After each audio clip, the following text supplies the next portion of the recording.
I can't believe it. I'm watching videos of Americans finally realizing they've been heavily brainwashed by their own government saying that China is bad after being on Red Note for just a couple of days. Now, I've already seen some content from there that's been shared on this platform, and I gotta tell you, they're pretty spot on. I mean, they have developed a lot in the past 40 years. Just Western propaganda just makes them sound evil. But if you were to ask any genuine Chinese person about how their country is, they'll tell you honestly. And yet, the US are dumb enough to believe what their government tells them. Hey everyone, welcome back to the channel where we uncover the stories that leave the internet talking. So today's topic is one for the books, so get comfortable and stay tuned. But before that, let's just say it's been an overwhelming 24 hours for TikTok users in the US. Earlier, it was confirmed that TikTok had officially been banned, leaving millions of users in shock. But in a surprisingly turn of events, just 12 hours later, TikTok was back. While the ban was temporary, it sparked a massive conversation, and some very curious users decided to explore Douyin, the Chinese version of TikTok, even before the app was reinstated. Well, as you know, for years, Americans were fed a specific narrative about China, one that painted it as an undeveloped, struggling country. But Douyin shattered that illusion entirely. From futuristic skyscrapers to world-class infrastructure and cutting-edge technology, US users were stunned by the reality they were seeing. It wasn't just a surprise, it was a complete 180 from what they had been led to believe. I can't stop crying about the public toilets in China. I can't. Every time I go on that app, I cry, because it's not that our money is being so heavily invested in war that we can't eat and house ourselves. It's that our government has made a deliberate choice not to invest in us having a decent quality of life. Like having people have to defecate on the streets and then everyone getting mad about it and then blaming the unhoused people for it because we chose to not invest in people. And then also we can't do something as basic and simple as having public toilets. And by the way, these aren't just stalls of toilets like what we would imagine being here.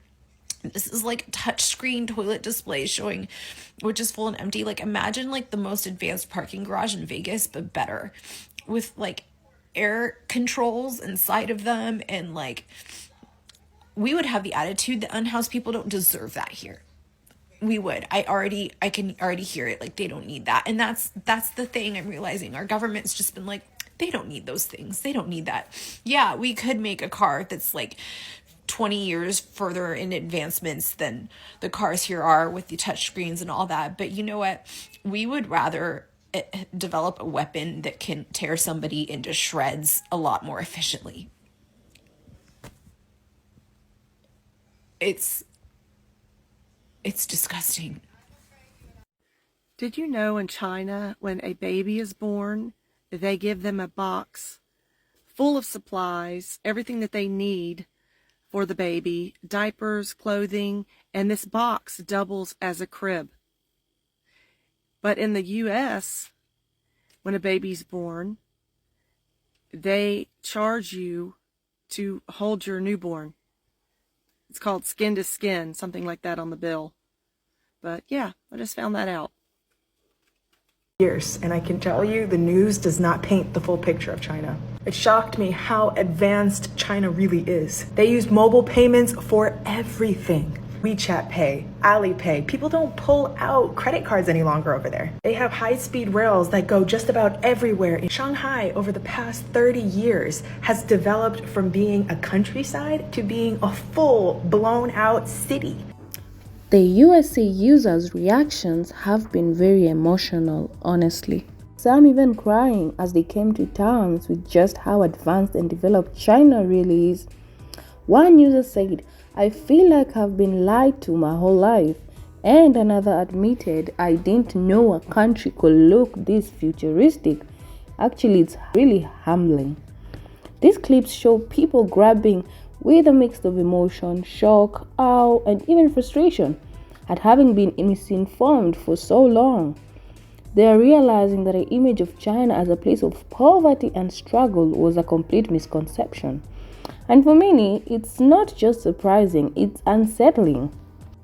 Now, while US users were busy being amazed by Douyin, Chinese users had their own set of reactions, and they weren't all welcoming. I've come across videos of Chinese users expressing their discomfort with the sudden influx of Americans on their platform.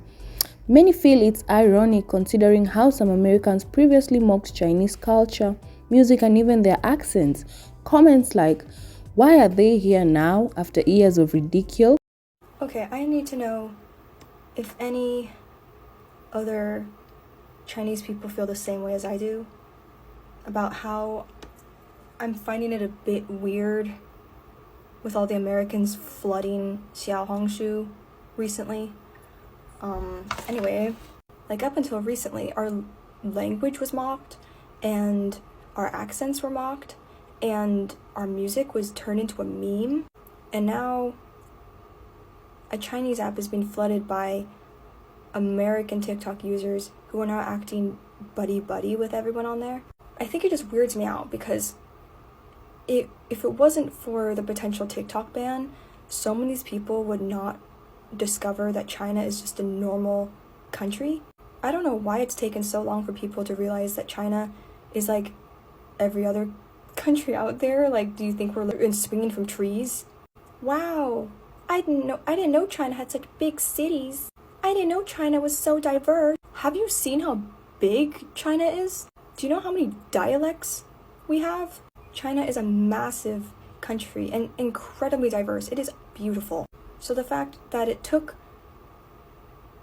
something being taken away from you to educate yourself on that, like, that rubs me the wrong way.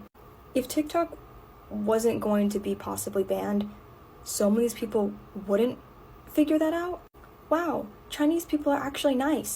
Wow, they're actually so sweet on this app.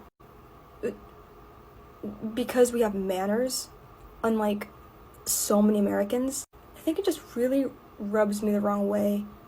Aside from that, there are also people, not necessarily Chinese citizens, sharing their personal experiences in China. These people talked about how their time in China was nothing like what they'd been told in the media. They described the kindness of the people, the sense of safety they felt, and how modern and organized everything was. Racism and propaganda against China is real. Until you actually step foot in that country, like I finally went to China last fall, is one of the best experiences of my life. I'm so glad I went because I saw with my own eyes how kind the people are, how generous they are, how patient they are. No one is entitled. I didn't speak Chinese, so I have to use an app to translate to get by, and everyone was so patient. Where here, we expect everyone to know English in the US, and it's so interesting that you see the cultural difference. Racism in China is something different. It's more ignorance, because you can go like to villages that people have never seen a black person before. They're very excited. It's like, oh my God, I see like somebody like out of the planet. Some of people even like scratch like your body to say like, oh my God, this is like different. But Wow. they don't hate you. Not getting any racism in China once. You don't have hate. I have encountered hate in America though. Race in America is very tense. America is a well-segregated country. Oh, you are black, you have to go to your black. Hispanic, you have to go to your Hispanic. And then me that I'm neither. I'm African. Like. So guys, what do you think about all this? Are you surprised by how advanced China really is? Do you think the US users' shock is justified, or should they have questioned their perceptions sooner? And how do you feel about the concerns expressed by Chinese users? Are their frustrations valid? Let me know your thoughts in the comments below. This is such an important conversation and I love to hear your perspective. And as always, thank you so much for watching. And don't forget to like, share and subscribe for more eye-opening stories like this one. So until next time, stay curious and stay informed. Bye.